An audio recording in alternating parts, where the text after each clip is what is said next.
به ونتوكل عليه ونعوذ بالله من شرور أنفسنا ومن سيئات أعمالنا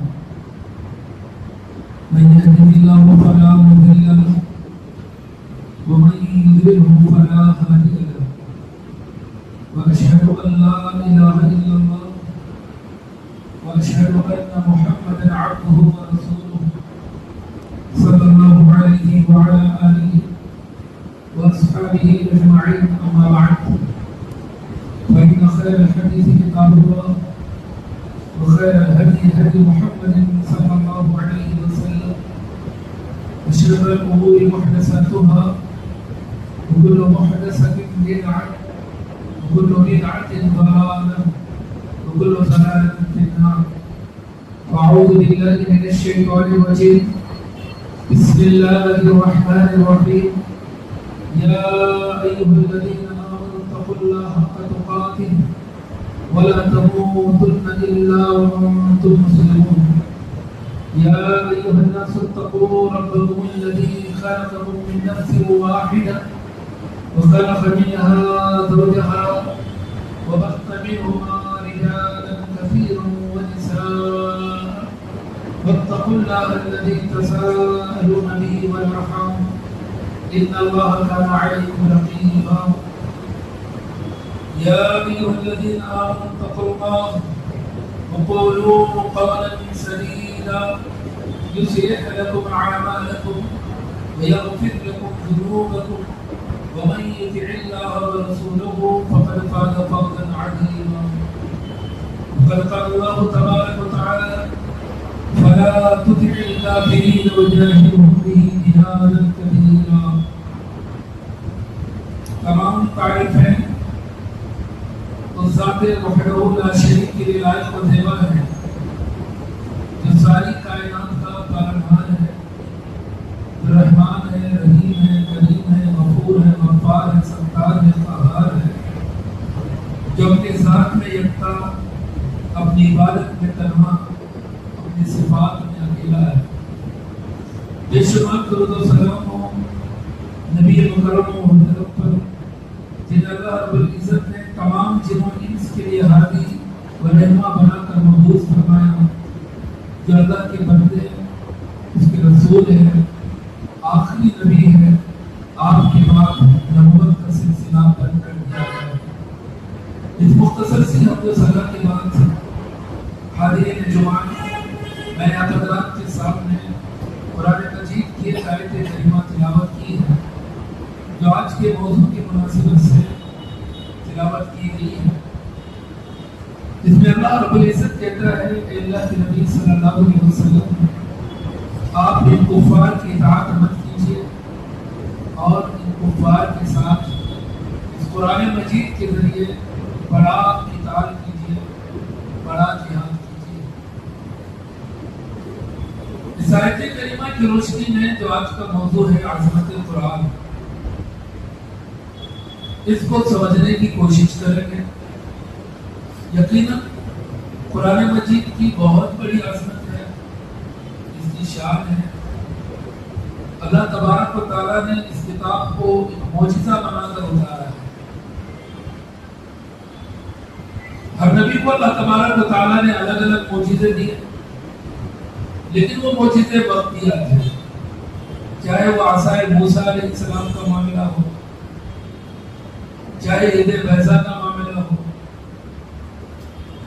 یا اسی طرح سے اور الگ الگ انبیاء کو جو معجزے دیے ہیں، وہ معجزے وقتیات ہیں. اس کے بعد ان معجزوں کا اثر نہیں. لیکن قرآن مجید، یہ معجزہ قرآن مجید کا قیامت تک ہے. آج تک بھی دنیا بے بس ہے، عاجز ہے کہ قرآن جیسا کلام پیش کر سکے، اور پیش کرے بھی تو کیسے؟ یہ کوئی مخلوق کا کلام تو نہیں ہے. اگر مخلوق کا کلام ہوتا تو مخلوق میں سے کوئی اور اس سے بہتر پیدا ہوتا، اس سے اچھا کلام پیش کر سکتا. اس کلام کو مخلوق پیش کرنے سے عاجز ہے. اس کا مطلب یہ کہ کلام مخلوق نہیں بلکہ کلام نہیں. یہ رب کائنات کا کلام ہے. اس بنا پر دنیا عاجز ہے، بے بس ہے. اور دوسرا کوئی پیش نہیں کر سکتا کیونکہ رب ہی نہیں ہے. رب جیسا بھی کوئی ہوتا تو شاید وہ پیش کر دیتا. اور قرآن جیسا کلام آج تک نہ آنا اس بات کی دلیل ہے کہ اللہ رب العزت تنہا ہے, اکیلا ہے.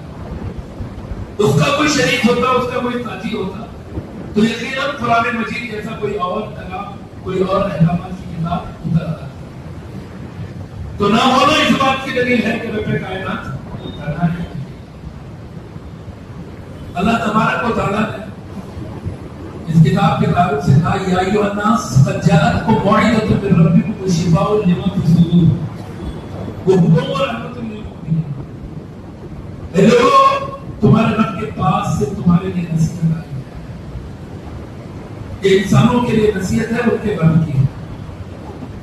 ہم کبھی کبھی سوچتے ہیں, کبھی کسی بڑے آدمی سے کہتے ہیں کہ نصیحت کر دو, کچھ بولیے, کچھ نصیحت کیجیے, کچھ ہمارے لیے اچھی بات کہیے.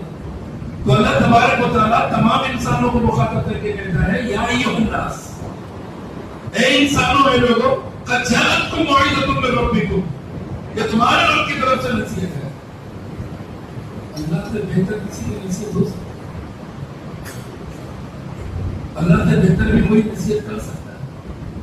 اگر کوئی چاہتا ہے کہ رب کی نصیحت کو دیکھے, رب کی نصیحت کو سمجھے, رب کی نصیحتوں پر عمل کرے, تو اللہ تبارک و تعالیٰ کہتے ہیں لوگوں, میری طرف سے تمہارے لیے قرآن کو اتارا ہے. یہ قرآن تمہارے لیے تمہارے رب کی نصیحت ہے, شفا ہے.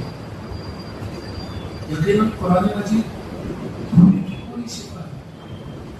مخصوص صورتیں, مخصوص چیزوں کے لیے جو نبی صلی اللہ علیہ وسلم نے بیان کیے وہ اپنی جگہ ہے, لیکن تمام کا تمام قرآن شفا ہے. قرآن کی ہدایت شفا ہے, خاص کر شفاء لما فی الصدور, جو دل کے مرض ہے, دل کی بیماری ہے. ایک تو بدنی دل کی بیماری ہے, ہارٹ اٹیک کا آ جانا, کبھی کسی انسان کا ہارٹ فیل ہو جانا, اس کے بعد تو زندگی ہی ختم. لیکن کبھی کیا معاملہ تھا, کولسٹرول کا معاملہ بڑھ گیا, ہارٹ ویک ہو رہا ہے, یہ سب جسمانی. لیکن جو روگ دل ہے, دل کی بیماری ہے, جو شرک, بدعت, خرافات, الگ الگ سوچیں, رب کی نافرمانیاں, لوگوں کے حقوق کو مار کھانا, جھوٹ بولنا, دھوکہ دینا, یہ جو انسانی زندگی کو آخرت میں تباہ کر دیں گے, اس کی سوچ, اس کی فکر, یہ بیماریاں دل میں پیدا ہوتی ہیں, یہ بیماریاں دل میں بستی ہیں, یہیں سے ان کا وجود ہوتا ہے. تو اللہ تبارک و تعالیٰ کہتا ہے یہ قرآن مجید شفاء لما فی الصدور. اگر کوئی چاہتا ہے کہ دلوں کی بیماریوں کو ختم کرے, چاہتا ہے کہ اس کا دل پاک ہو جائے, اس کا دل ہر مرض سے صاف ہو جائے, تو پھر قرآن مجید کی تلاوت کرے, قرآن مجید کو سمجھے. تو قرآن بتائے گا حلال کیا ہے, وہ قرآن بتائے گا حرام کیا ہے, جائز اور ناجائز کو قرآن طے کرے گا, کیا کرنا ہے کیا نہیں کرنا ہے. لیکن انسان اس دنیا میں زندگی بدل کر رہا ہے, تو کیا کرے گا یا نہ کرے گا, اللہ تبارک و تعالیٰ نے اس کے لیے طے کر دیا اس پر. اسی لیے انسان کو اس دنیا میں ڈیسائیڈ نہیں کرنا ہے کہ اس کو کیا کرنا ہے کیا نہیں کرنا ہے, اس دنیا میں زندگی کیسے گزارنا ہے, انسان کو سمجھنے کی, سوچنے کی, اس پر غور فکر کر کے طے کرنے کی ضرورت نہیں ہے. انسان سوچتا ہے کہ کچھ نہ کچھ پلاننگ ہونا چاہیے, انسان جب چاہتا ہے کچھ کر سکتا ہے, بغیر پلاننگ کے کچھ نہیں کر سکتا. اللہ تبارک و تعالیٰ نے انسان کی تخلیق سے پہلے اس کا پلان سیٹ کر دیا ہے, اس کو صرف عمل کرنا ہے. یہ دنیا میں صرف عمل کی ضرورت ہے, کیا کرنا ہے کیا نہیں کرنا ہے اس کو بنانے کی ضرورت نہیں ہے. حرام کیا ہے حلال کیا ہے اس کو انسانوں کو بنانے کی ضرورت نہیں ہے. اسی لیے اللہ تبارک و تعالیٰ نے جب آدم و حوا کو علیہ السلام جنت میں رکھا تو وہاں بھی اللہ نے چھوٹا سا ٹیسٹ کیا, امتحان لیا, کہا کہ پوری کی پوری جنت تمہارے لیے ہے, فکلوا منہا حیث شئتم, یہ جنت میں رہو, جو چاہو کھاؤ, جہاں سے چاہو کھاؤ, رغبات تمہارا دل جو چاہے کرتے رہو, لیکن فلا تقربا هذه الشجرة, اس درخت کے قریب مت جاؤ. یہی ایک امتحان تھا, یہی آزمائش تھی. ازلی دشمن جو آج نہیں ہے قیامت تک رہے گا. کبھی کبھی انسان سوچتا ہے کہ وہ دوست یاد رکھنا کبھی کوئی برائی کا ارادہ آ رہا ہے تو یہ دوست کی طرف سے نہیں بلکہ کس کی طرف سے آ رہا ہے؟ دشمن کی طرف سے. آدمی جہاں رب کی نافرمانی کا سوچ رہا ہے تو یہ سوچنا ہی یہ سمجھ لے کہ دشمن کی طرف سے جس دماغ کے اندر خیال آ رہا ہے. تو شیطان نے بہکایا آدم و حوا علیہ السلام نے درخت کا استعمال کر اللہ نے جنت سے نکال کر زمین پر بھیجا. تو کیا یہ آزادی تھی؟ جنت میں رکھا تو بھی آزادی تھی. وہاں پر ایک پابندی تھی. زمین پر بھیجا گیا تو کئی ایک پابندی آ گئی کیونکہ یاد رکھ لمبا امتحان ہے, پوری زندگی کا امتحان ہے. انسان کو 60 سال 70 سال 80 سال 100 سال جو بھی لائف ملتی ہے یہ پوری زندگی امتحان میں گزرنے والی ہے کیونکہ اس زندگی کا حساب مرنے کے بعد دے گا. وہاں پوچھا جائے گا ایک پل کے بارے میں.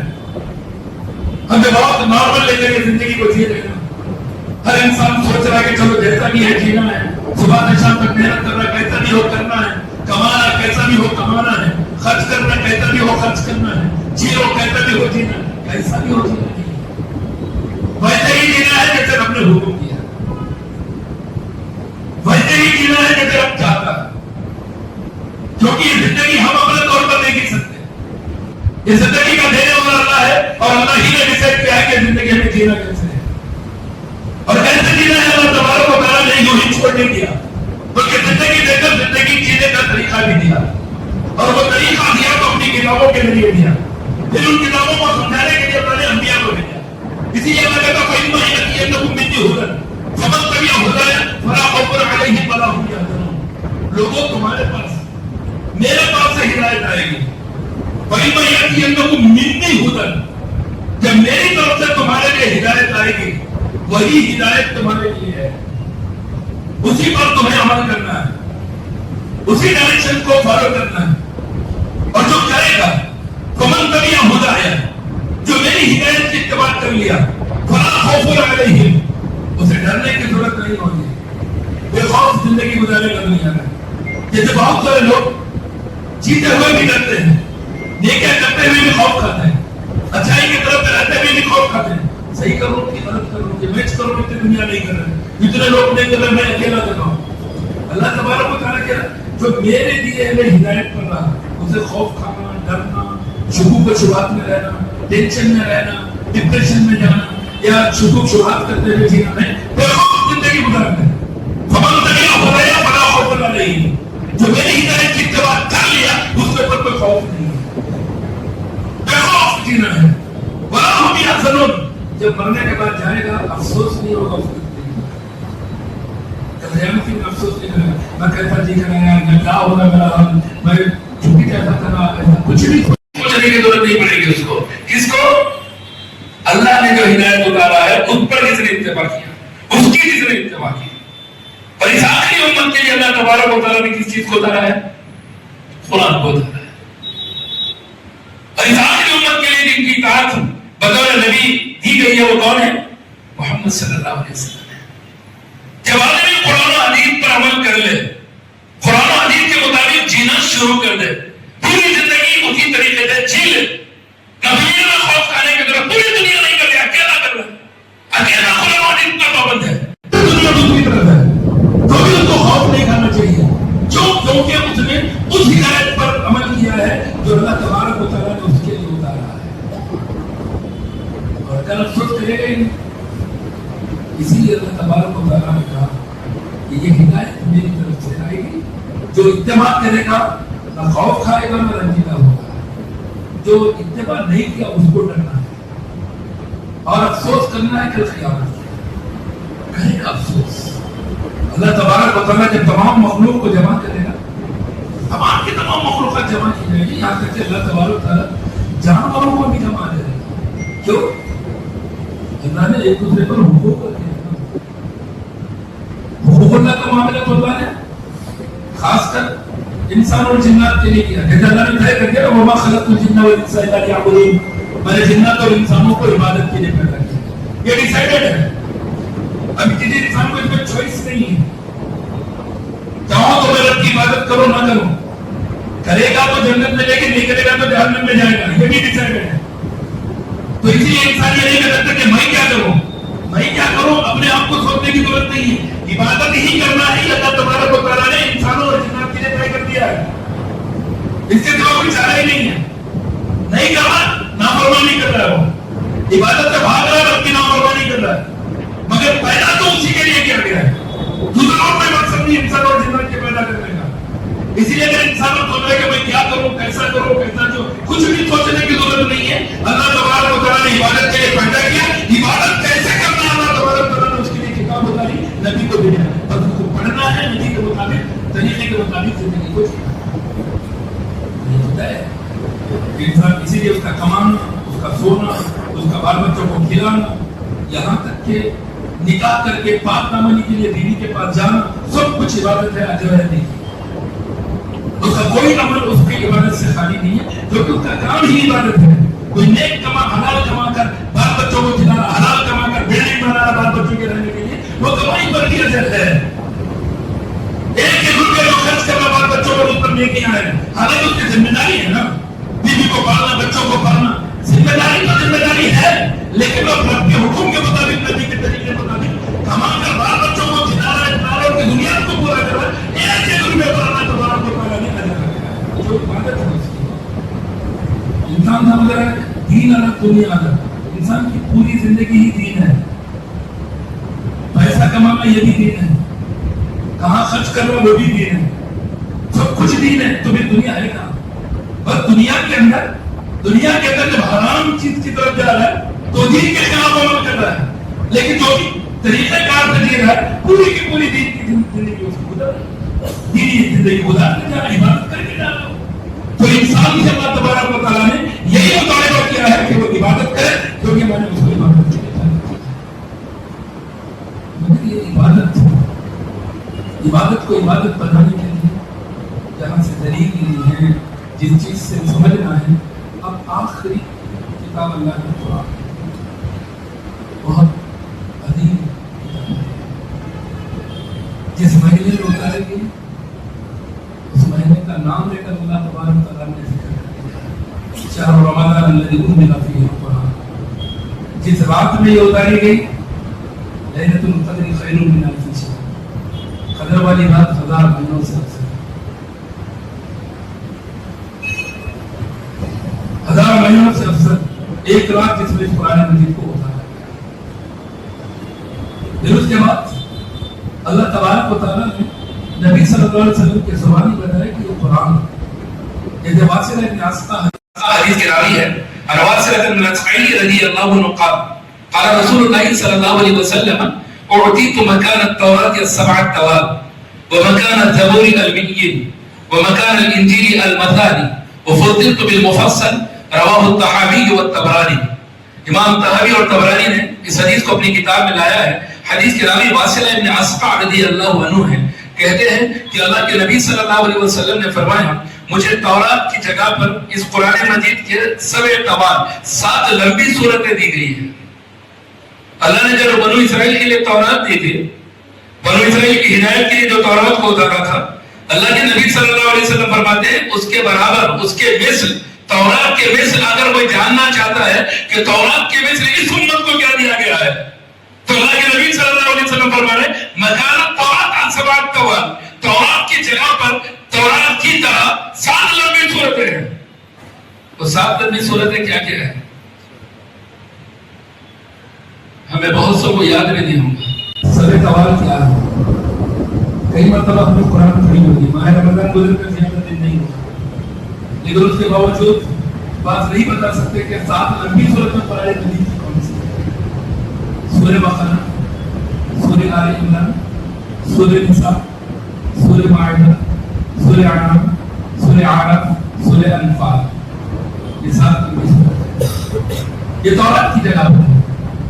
زبور کی جگہ پر اللہ کے نبی صلی اللہ علیہ وسلم فرماتے ہیں یہ وہ صورتیں جن کی آیتوں کی تعداد 100 سے 200 تک ہے، مدت الواحد من ایک تسمیہ، جن کی آیتوں کی تعداد 100 سے 200 ہے، وہ صورتیں زبور کی جگہ پر دی گئی ہیں، جو سورہ یونس سے لے کر سورہ شعراء تک سورہ یونس سے سورہ شعراء تک کی جو صورت ہے قرآن مجید کی وہ زبور کی جگہ پر ہے. مثالی وہ صورت ہے جن کی آیتوں کی تعداد 100 سے کم ہے, جو انجیل کی جگہ پر ہے, جو سورۃ النمل سے لے کر سورۃ الحجرات تک, سورۃ النمل سے سورۃ الحجرات تک قرآن مجید کی آیت ہے, یہ انجیل کی جگہ پر ہے, سورۃ انجیل کی جگہ پر ہے. پھر اللہ کے نبی صلی اللہ علیہ وسلم فرماتے ہیں سورۃ المفصل, مفصلات کے ذریعے مجھے فضیلت دی گئی ہے. مفصلات وہ صورت ہے جو صورت آیت کے اعتبار سے چھوٹی ہے, تعداد آیات میں چھوٹی ہے, لیکن جو احکامات ہیں وہ پورے ہیں, مفصل ہے. وہ ایک ایک سورہ کے اندر پورا ایک حکم بیان کر دیا گیا. وہ مفصلات جو سورہ قاف سے لے کر سورہ ناس تک کی صورت ہے, جو مفصلات ہیں. پھر اس کے بعد 3 قسمیں, طوال مفصل, اوسط مفصل, قصار مفصل. طوال مفصل سورہ قاف سے سورہ بروج تک, اوسط مفصل سورہ طارق سے سورہ بینہ تک, قصار مفصل سورہ زلزال سے لے کر سورہ ناس تک. یہ معاملہ ہے. اوتیت مکان التوراۃ 7 طوال ومکان الزبور المئیہ ومکان الانجیل المثانی وفضلت بالمفصل. مفصلات کے ذریعے مجھے فضیلت دی گئی. اتنی عظیم قرآن مجید ہمارے پاس ہے. عبداللہ بن مسعود رضی اللہ عنہ نے کہا لوگوں سے, من اراد العلم, عبداللہ بن مسعود رضی اللہ عنہ قال من اراد العلم فليتبع القرآن فإن فيه علم الأولين والآخرين. رواه الدارمی. دارمی کی حدیث ہے. عبداللہ بن مسعود رضی اللہ عنہ کو حدیث کلامی ہے. انہوں نے کہا کہ جو چاہتا ہے کہ علم حاصل کرے, من اراد العلم, جس کا ارادہ ہو کہ وہ علم حاصل کرے, فليتبع القرآن, وہ قرآن میں تدبر کرے, وہ قرآن میں غور و فکر کرے, کیونکہ ان اولین آخرین سب کا علم ہے. قرآن مجید اتنی عظیم کتاب ہے, کوئی علم اس سے خالی نہیں ہے. اولین کا علم لو, آخرین کا علم لو, سب کچھ ہے. اللہ رب العزت کے وجود کا تعلق ہے. کئی دلائل توحید پر ملیں گے, شرک پر ملیں گے کہ اللہ تبارک و تعالیٰ کا وجود کیسے ہے. قرآن مجید کا اکثر حصہ تو توحید پر ہے. شاید ہی قرآن مجید کا کوئی صفحہ ایسا ہو جہاں اللہ کی وحدانیت کا ذکر نہ ہو. کسی نہ کسی طرح سے اللہ تبارک و تعالیٰ کا تذکرہ, اس کی وحدانیت کا تذکرہ. پھر اس کے بعد انسانی اصل جتنی مخلوقات ہے, زمین ہے, آسمان ہے, جتنی مخلوقات ہے, ان کی تخلیق کا ذکر قرآن مجید کے اندر. پھر کئی انبیاء کی قوموں کا ذکر قرآن مجید کے اندر جو پچھلے گزر چکے ہیں. آنے والے حالات, قیامت, جنت, جہنم, عذاب جہنم اور جنت کی نعمت ہے, سب کچھ کا ذکر. پھر جنت جہنم کے بعد جو زندگی ہوگی اس زندگی کا تذکرہ قرآن مجید. اس دنیا کے اندر جو کچھ ہوگا, جو ہو رہا ہے, وہ سب کچھ ایک انسان کے لیے کیا چاہیے, وہ سب کچھ قرآن مجید. انسانی ترقی کے لیے, اس کے ضروریات کے لیے کیسے کیسے چیزوں کو کس طرح سے اللہ تبارک و تعالیٰ نے سمندروں میں کیا ہے اس کو رکھ دیا ہے, ہواؤں کا استعمال کیسے اس کو رکھ دیا ہے. فَيُذَكِّرُ الْقُرْآنَ فَإِنَّ فِيهِ عِلْمُ الْأَوَّلِينَ وَالْآخِرِينَ. تدبر میں قرآن مجید کے اندر اس میں اولین و آخرین کا علم. سب سے بڑی بات یہ ہے کہ اس زمانے میں قیامت تک اگر کوئی ہدایت چاہتا ہے تو سوائے قرآن کی ملنے والی نہیں ہے. یہ قرآن ہی بتائے گا کہ نبی کی اطاعت کیسے کرنی ہے, حدیث کو کیسے ماننا ہے. یہ قرآن ہی بتائے گا کہ اجماع کا معاملہ کیا ہے, قیاس کا معاملہ کیا ہے. یہ قرآن ہی بتائے گا حق کیا ہے, باطل کیا ہے, سچ کیا ہے, جھوٹ کیا ہے. یہ قرآن ہی بتائے گا کہ ہر انسان کو جو زندگی گزارنا ہے کیسے زندگی گزارنی ہے. صلی اللہ علیہ وسلم نے حدیث کے اندر احترامی ابو مالک اشعری رضی اللہ عنہ, نبی مالک الاشعری رضی اللہ عنہ قال قال رسول اللہ صلی اللہ علیہ وسلم الطهور شطر الایمان والحمد لله تمام الميزان والتصوير والتكبير تملأان او تملأ ما بين السماوات والارض والصلاة نور والزكاة برهان والصبر ضياء والقرآن حجة أدعو عليك. رواه مسلم. ابو مالک اشعری رضی اللہ عنہ حدیث کلامی ہے, کہتے ہیں اللہ کے نبی صلی اللہ علیہ وسلم نے فرمایا پاکی آدھا ایمان ہے, الحمدللہ میزان بھر دے گا. صرف الحمدللہ کہنا. قیامت کے دن جب میدان محشر میں ترازو ہوگا نا, وہ ترازو بھر جائے گا الحمدللہ سے. اور پھر کتنی ہوتی ہے, بہت کم. سلام پھیرنے سے پہلے سوچتے ہیں کہ کب نکلنا ہے مجھے سے. فرض کے بعد چسکا تو بہت دور کی بات ہے. ہم تو کیا ضرورت کیا ہے اس کی, بہت ضرورت ہے. اسی لیے اللہ کے نبی صلی اللہ علیہ وسلم نے دیا ہے. اسی لیے اللہ تبارک و تعالیٰ نے دیا ہے. ضرورت انسانوں کو نہیں ہوتی تو رب نہیں دیتا. یہ ہم ڈیسائیڈ نہیں کریں سکتے ہمارے لیے کیا فائدہ مند ہے, کیا نقصان ہے. یہ ہمارے پیدا کرنے والے رب نے ڈیسائیڈ کیا ہے. لینے کے لیے ہم کتنی تکلیف ہے, جو ہمارے فائدے کی ہے, ہمارے لیے فائدہ مند ہے. صبح شام کے اذکار ہمارے فائدے کے ہیں. ڈھال ہے وہ فجر کی نماز ہمارے لیے فائدے کی چیز ہے. جو آپ نے فجر کی نماز پڑھ لیا اللہ کی ذمہ داری میں آ گیا ہو. جب رب کی ضمانت میں ہے, رب کی ذمہ داری میں ہے, لیکن بندہ نہیں چاہ رہا, ایک ایمان والا بھی نہیں چاہ رہا کہ فجر پڑھے اور اللہ کی ذمہ داری میں آ جائے. وہ 8 بجے کا روزہ کریے تو یہ رب کی ذمہ داری نہیں چاہیے مجھے, میں اپنے طور پر چیزوں کا جیسا بھی جینا ہے. یہ حالت ہماری ہے. تو چھوٹے چھوٹے امان, چھوٹے چھوٹے الفاظ جس کو صرف زبان سے ادا کرنا ہے, لیکن اجر اتنا کہ میزان بھر جائے. اللہ کے نبی صلی اللہ علیہ وسلم فرمایا والحمدللہ تملأ الميزان, الحمدللہ کہنا میزان کو بھر دے گا. اور سبحان اللہ, اللہ اکبر, زمین اور آسمان دونوں کو بھر دیں گے. یہ زمین اور آسمان کے درمیان جتنا فضا ہے اس کو یہ بھر دیں گے. نماز نور ہے. آپ نے کریم لگا لگا کر پریشان ہے. کریم لگانے سے صرف چہرہ صاف دکھے گا, زندگی میں روشنی نہیں آئے گی. صحیح غلط طے نہیں کر پائے گا. آدمی ڈیسائیڈ نہیں کر پائے گا اس کے لیے صحیح کیا ہے غلط کیا ہے. پرابلم کو سالو نہیں کر پائے گا. ہر انسان پریشان ہے, کیا نوجوان کیا بوڑھا, ہر ایک کی اپنی فکر ہے, ہر ایک اپنے ٹینشن اور پرابلمز میں. اس ہنستے چہرے کے پیچھے کئی غم چھپے ہیں. ظاہر کرتا ہے کبھی کسی کے سامنے, کبھی نہیں کرتا, لیکن وہ چاہتا ہے کہ اس تاریکی کے اندر کوئی روشنی مل جائے, اس اندھیرے کے اندر کوئی راستہ دکھ جائے, اس ٹینشن پرابلم کے اندر کوئی حل نکل جائے. نماز کا اہتمام کر لے, پڑھ لے نماز, رب کی مدد آئے گی, پرابلم سالو ہو جائیں گے, روشنی آئے گی اس کی زندگی میں. بہت صلاۃ نور, اندھیرے میں لائٹ جلتے ہی آسانی ہوتی کہ نہیں آدمی کو. کرنٹ چلا گیا تو کتنی دیر آدمی پریشان رہتا, کیا کیا چیزیں لگا تھا, لیکن بلب ڈال دیا, آن کر دیا, مطمئن. پڑھ لے نماز, زندگی کی ساری تاریخیں ختم ہو جائے گی. والصلاۃ نور والزکوٰۃ برہان, زکوٰۃ دلیل ہے کہ مسلمان ہے, کل قیامت کے دن بھی دلیل رہے گی. والصبر ضیاء, صبر روشنی ہے. کون سی روشنی ہے؟ ایک ہے نور جو نماز سے ملے گا, دوسری ہے ضیاء جو صبر سے ملے گی. دونوں میں فرق کیا, نور اور ضیاء میں, نور اور ضیاء میں فرق کیا ہے؟ نور کا معاملہ جو اندرونی چیز ہے, جو اندرونی تاریکی ہے, جو اندرونی اندھیرا ہے, جہاں انسان خود ڈیسائیڈ نہیں کر پا رہا کیا ہے معاملہ, وہ نماز سے حل ہو جائے گا. پھر ڈیسائیڈ کر لیا کیا ہے, اب کلیئر راستہ نظر آ جائے سامنے کہ وہ چل کر جائے, وہ صبر. کیونکہ وقتیہ غصے میں ہے, ٹینشن میں ہے, سڈنلی کوئی فیصلہ لیا, نقصان ہوگا, ہو سکتا ہے بعد میں پچھتا ہے. بہت زیادہ مسئلہ آ گیا تھا, لیکن صبر کر لیا نہیں, ابھی کچھ نہیں, چل جانے دو, بات نہ کروں گا. تھوڑا ویٹ کیا, انتظار کیا, کچھ گھنٹوں کے بعد, کچھ دنوں کے بعد پھر پہنچا, اور کیا مشورہ کیا, صبر کر کے کوئی معاملے کو پہنچا. یہ آ گئی ضیاء, کلیئر ہو گیا, سچ کو جان لیا, حل کر لیا, تحقیق کر لیا, پھر مسئلے کو.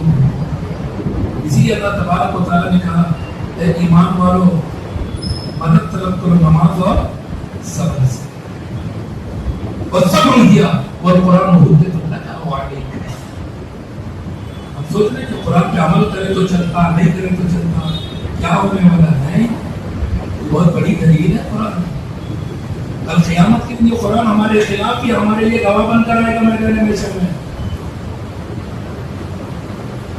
میدان محشر کے اندر ہمارے لیے کھڑا ہوگا قرآن یا ہمارے خلاف کھڑا ہوگا. اگر ہم نے قرآن کو پڑھا, قرآن کے مطابق عمل کیا, قرآن کے مطابق زندگی گزاری. کل قیامت کے دن اللہ کہے گا, اللہ سے کہے گا قرآن, اے اللہ یہ وہ ہے جس نے مجھے پڑھا, میری تلاوت کی اور میرے اندر جو احکامات تھے اس کے مطابق عمل کیا. اور اگر ہم چھوڑ دیں گے اس کو, یہ قرآن ہمارے خلاف میں گواہی دے گا, اللہ یہ وہ ہے جس نے مجھے چھوڑا, جس نے میرے احکامات کو ترک کیا. اسی لیے اللہ کے نبی صلی اللہ علیہ وسلم فرماتے ہیں حدیث کتاب جابر رضی اللہ عنہ, جابر رضی اللہ عنہ قال قال رسول اللہ صلی اللہ علیہ وسلم القرآن الشافع ومشفع وماهل ومصدق من جعله امامه قعده الى الجنه ومن جعله خلف ظهره ساقه الى النار. رواه الحاکم في مسلم. جابر رضی اللہ عنہ حدیث کتاب ہے, کہتے ہیں اللہ کے نبی صلی اللہ علیہ وسلم نے فرمایا قرآن سفارشی ہے, قیامت کے دن سفارش ہے, ایسا سفارش مشفع, اللہ کی سفارش کو قبول کرے. جو اس قرآن کو اپنے آگے رکھے گا, یہ قرآن کو جنت میں لے جائے اور میں اس کو پیچھے کر دے گا. من جعلہ خلف ظہری, جس نے اس کو پیٹ کے پیچھے کر دیا. تو آدمی سوچے کہ میں تو چھوڑ دیا قرآن کو, اس سے کیا ہوگا؟ اس سے یہ ہوگا کہ آدمی جہنم میں چلا. ومن جعله خلف ظهره ساقه الى النار, جس نے اپنے پیٹ کے پیچھے قرآن کو کر دیا, یہ قرآن اس کو جہنم میں لے جائے. ہم بہت آسان سمجھ رہے ہیں قرآن کے لینے کو یا قرآن کے چھوڑنے کو, قرآن کے پڑھنے کو یا قرآن کے نہ پڑھنے کو, قرآن پہ عمل کرنے کو یا نہ کرنے کو. چھوڑنا انسان کے لیے گمراہی ہے. اسی لیے وہ حدیث خوب قدیر کی جو معاملہ ہے, زید بن ارقم رضی اللہ عنہ جس کے راوی, جس کے اندر اللہ کے نبی صلی اللہ علیہ وسلم نے کہا تھا الا وانی تارک فیکم الثقلین احدهما کتاب اللہ ثم عبد اللہ من تبعه كان على الهدى ومن تركه كان على الضلالة. رواه مسلم. مسلم کی حدیث ہے. زید بن ارقم رضی اللہ عنہ جس کے راوی ہے. اخیر کا ٹکڑا میں وقت کی نزاکت سے پیش کر رہا ہوں. اللہ کے نبی صلی اللہ علیہ وسلم نے خطبہ دیتے ہوئے بیمائن یدعا خمن, اس کنویں کے پاس جس کو خم کہا جاتا ہے, بیر خم جس کو کہا جاتا ہے, غدیر خم بھی جس کو کہا جاتا ہے, اللہ کے نبی صلی اللہ علیہ وسلم نے وہاں پر کہا تھا لوگوں میں تمہارے درمیان دو بدنی چیزیں چھوڑ رہا ہوں, جو بھاری چیزیں چھوڑ رہا ہوں. احدہما کتاب اللہ, اور میں ایک اللہ کی کتاب ہے, ہوا حبل اللہ, وہی اللہ کی رسی ہے. اللہ کی رسی کیا ہے؟ واعتصموا بحبل اللہ, اللہ کی رسی کو سب مل کر پکڑ لو. کیا ہے حبل اللہ؟ قرآن مجید ہے. یہی سے سارے لوگ جڑ سکتے ہیں, یہی سے سارے لوگوں کا اتحاد ہو سکتا ہے, یہی قرآن کے احکامات سے سارے لوگ متحد ہو سکتے ہیں. اسی لیے اللہ کے نبی صلی اللہ علیہ وسلم فرما رہے ہیں ایک بھاری چیز قرآن مجید ہے, وہی حبل اللہ ہے. من اتبعہ کان علی الہدی, جس نے قرآن کی اتباع کی وہ ہدایت پر ہے. ومن ترکہ کان علی الضلالہ, جس نے قرآن کو چھوڑ دیا وہ گمراہی پر ہے. کتنا واضح ہے نا. اور کیا کلیئرٹی چاہیے ایک انسان کی ہدایت کے لیے؟ اور کیا ہونا چاہیے؟ اللہ تبارک و تعالیٰ نے قرآن اتارا, نبی کو بھیجا, قرآن کے اندر احکامات اتارے, حق کیا ہے باطل کیا ہے وعدے کیا گیا, نبی سمجھاتے گئے. اور اللہ تبارک و تعالیٰ نے اس دین, اس قرآن, اس اسلام کے تعلق سے کہا اِنَّا نَحْنُ نَزَّلْنَا الذِّكْرَ وَإِنَّا لَهُ لَحَافِظُونَ, ہم نے ہی یہ ذکر اتارا, ہم ہی اس کی حفاظت کرنے والے ہیں. اور اس دین کے بارے میں اللہ نے کہا الْيَوْمَ أَكْمَلْتُ لَكُمْ دِينَكُمْ وَأَتْمَمْتُ عَلَيْكُمْ نِعْمَتِي وَرَضِيتُ لَكُمُ الْإِسْلَامَ دِينًا. آج میں نے تمہارے لیے تمہارے دین کو مکمل کر دیا, تم پر اپنی نعمت پوری کر دی, اور میں نے تمہارے لیے دین اسلام کو پسند کر دیا. سب کچھ اللہ تبارک و تعالیٰ نے کہہ دیا. انسان کو عورت کیا ہے ادھر ادھر جانے کا؟ جو انسان اس کتاب کو چھوڑ کر, اس قرآن و حدیث کو چھوڑ کر, اس اللہ رب العزت کے فرمان کو, نبی کے فرمان کو چھوڑ کر, اور ایسا بھی نہیں ہے انسان کہ ہر مسلمان کلمہ پڑھ رہا ہے, اقرار کر رہا ہے لا الہ الا اللہ محمد رسول اللہ, شہادت گواہی دے رہا ہے اشہد ان لا الہ الا اللہ وحدہ لا شریک لہ واشہد ان محمدا عبدہ ورسولہ. اس گواہی کے بعد کیا بچتا ہے؟ اس کے بعد کہ اللہ کو چھوڑ کر, نبی کو چھوڑ کر کسی اور کلمہ لا الہ الا اللہ